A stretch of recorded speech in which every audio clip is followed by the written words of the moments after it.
Hi and welcome. You already read the title, so let's not waste any time and get right into it.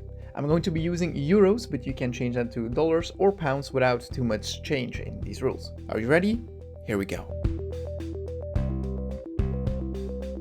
The 72 rule. Let's start with a popular one, the rule of 72.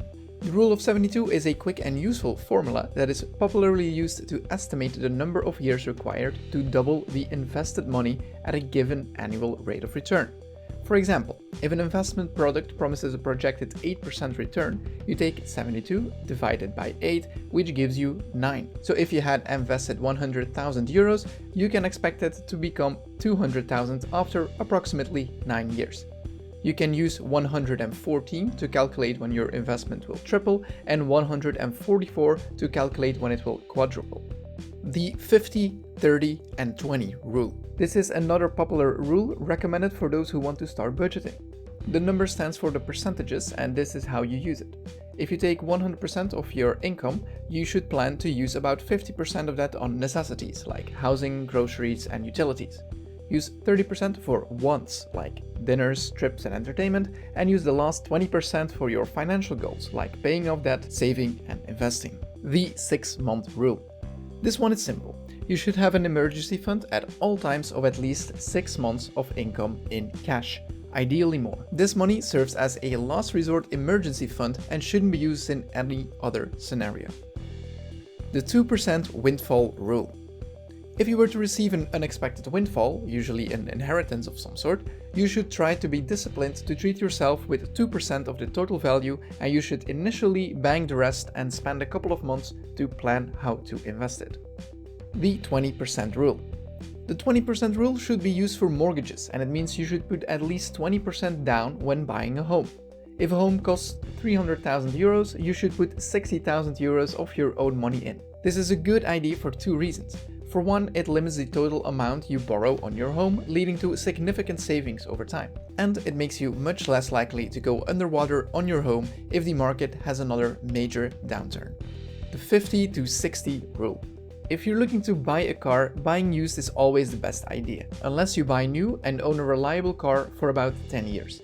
Since most people own their car for about 5 years, to estimate the actual cost of owning a car over those 5 years, double the price tag and divide that by 60. So if you're buying a 10,000 euro car, it'll cost about 333 euros per month for all its expenses, including insurance, but not including depreciation. The plus 1% rule. Inflation is a silent killer of wealth. Figure out what the average rate of inflation for at least the last 20 years has been for your country.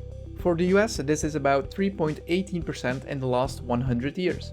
Then add 1% to that number. In this example, that will be 4.18%. Now use that number in all your financial forecasts. The times 25 rule. If your goal is financial independence, you can use the times 25 rule to find out once you've reached it. Multiply your current annual expenses by 25. If the result is less than your savings, you have achieved financial independence and you are safe to retire, whatever your age is. If the product is greater than your savings, you still have work to do. If you have learned a new rule at this point, make sure to like and subscribe for plenty more videos to come. But let's continue. The 4% rule. The 4% rule is a common rule of thumb in retirement planning to help you avoid running out of money in retirement. It states that you can comfortably withdraw about 4% of your savings in your first year of retirement and adjust that amount for inflation every subsequent year, without risking running out of money for at least 30 years, providing you have sufficient funds. The 100 euros to 1 cent rule, or penny approximation rule. This is one of my personal favorite financial rules. Assuming a safe withdrawal rate of roughly 4%, every 100 euros you save gives you 1 penny per day in perpetuity. If you avoid spending 2,000 euros by painting your house yourself, you will have gained 20 cents a day for the rest of your life. The 33% rule. This one depends a bit on where you live, but it's safe to assume that lenders will allow 1/3 or 33% of your annual income as a max amount of monthly payments for mortgages.